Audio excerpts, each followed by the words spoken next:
ప్రియమైన దేవుని బిడ్డలకు దేవుని నామంలో శుభాలు కలగాలని కోరుకుంటున్నాను. ఈరోజు దేవుని యొక్క వాగ్దానం మనం నిత్యము చెప్పుకుంటా ఉన్నాం. అయితే ఆయన ఇచ్చే వాగ్దానాన్ని బట్టి మనం ప్రార్థన చేసుకుంటే తప్పకుండా మనకు దేవుడు ఎన్నో మేలు చేసేటటువంటి దేవుడు అండి, ఎన్నో సహాయాలు చేసేటటువంటి దేవుడు. ఆ వాగ్దానాన్ని మనం ఎత్తిపెట్టి ప్రార్థన చేసుకోవాలి. ఆయన ఇచ్చినటువంటి వాగ్దానాన్ని మనం మర్చిపోకుండా నిత్యము ఆ వాగ్దానంతో ప్రార్థన చేసుకుంటే చాలా కార్యాలు మనకి సఫలపరిచే దేవుడు.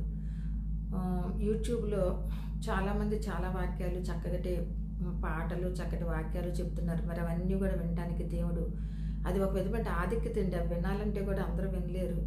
మరి దేవునిలో ఎదుగుతూ దేవుని నామంలో మనం దేవుని ఘనపరుస్తూ ఉండటానికి దేవుడిస్తున్న ఈ వాగ్దానాలు ఎంతో గొప్పవి.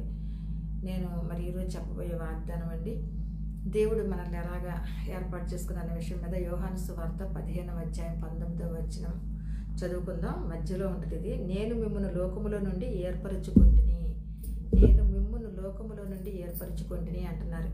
దేవుడు అండి ఎంత మహత్యము కలిగిన దేవుడు, ఎంత గొప్ప దేవుడు. దేవుడు మనల్ని లోకములో నుంచి ఏర్పాటు చేసుకున్నారంట.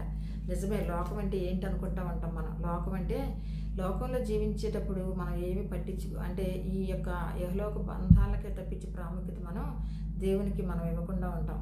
అయితే ఎక్కువ ఆత్మలో మనం వర్ధిల్లేటప్పుడు ఏంటంటే దేవుడు మనల్ని ఆయన యొక్క కృపచేత ఆయన మనల్ని ఏర్పాటు చేసుకుంటారు అనమాట. లోకం నుంచి వేరుపరుస్తారు. దేవుని మాటలు, దేవుని వాక్యాలు, దేవుని ప్రార్థనలో మనం ఎక్కువ సమయం వాక్యం చదువుకోవడం వాక్యం చెప్పుకునే ఎవరన్నా చెప్తుంటే వినే విషయంలో కానివ్వండి, ఆత్మీయతలో వర్ధిల్లుతాం మనం.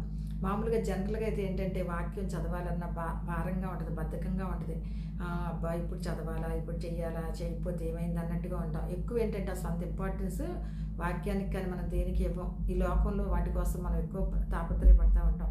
కానీ దేవుని యొక్క ఆత్మను సంపాదించుకున్నప్పుడు, దేవుని యొక్క ఆత్మలో మనం వర్ధిల్లేటప్పుడు, దేవుడు మనకు చేస్తున్న మేలును బట్టి మనం నిత్యము కూడా ఆయన స్తుతిస్తూ ఆరాధిస్తూ ఉన్నప్పుడు ఇంకా ఎక్కువ దేవునిలో మనం ఎదగాలని ఆశపడతా ఉంటాం. నా జీవితంలో నా అనుభవంతో చెప్తున్నానండి. నా జీవితంలో ఎన్నో అనుభవాలు. నేను అంటే కష్టం సుఖం అన్నీ అనుభవించిన దాన్ని, నాకు బాధలు సంతోషాలన్నీ అనుభవించిన దాన్ని. అందుకే నాకు ఏంటంటే దేవుడు నన్ను ఏర్పాటు చేసుకున్నారేమో అనుకుంటా. అంటే నిజంగా అన్నీ తెలిసిన వాళ్ళకి ఏర్పాటు చేసుకుంటే ఇతరుల బాధలు మనం అర్థం చేసుకోగలిగిన వారిగా ఉంటాం. అందుకే దేవుడు అండి కొంతమందిని ప్రత్యేకంగా ఏర్పాటు చేసుకుంటారు. ఎవరన్నా అనారోగ్య సమస్యతో ఉన్నప్పుడు, అనారోగ్యాలు నేను భరించాను కాబట్టి నాకు అనారోగ్యం గురించి తెలుసు కాబట్టి వారు ఎంత బాధలో ఉన్నారో తెలుస్తుంది. అలాగే ఆర్థికపరమైనటువంటి ఇబ్బందులు అండి, సమస్యలు, కుటుంబ సమస్యలు అవ్వచ్చు, ఏదైనా అవ్వచ్చండి. అటువంటివన్నీ కూడా నేను అనుభవించున్నాను కాబట్టి మరి నన్ను అనేక విషయాల్లో దేవుడు హెచ్చించి నన్ను ఏర్పాటు చేసుకున్నారని నేను నమ్ముతున్నాను. అందరూ కూడా దేవుళ్ళు ఎదగాలని కోరుకుంటూ ఈ వాగ్దానాన్ని ఎత్తిపెట్టి ప్రార్థన చేసుకుందాం.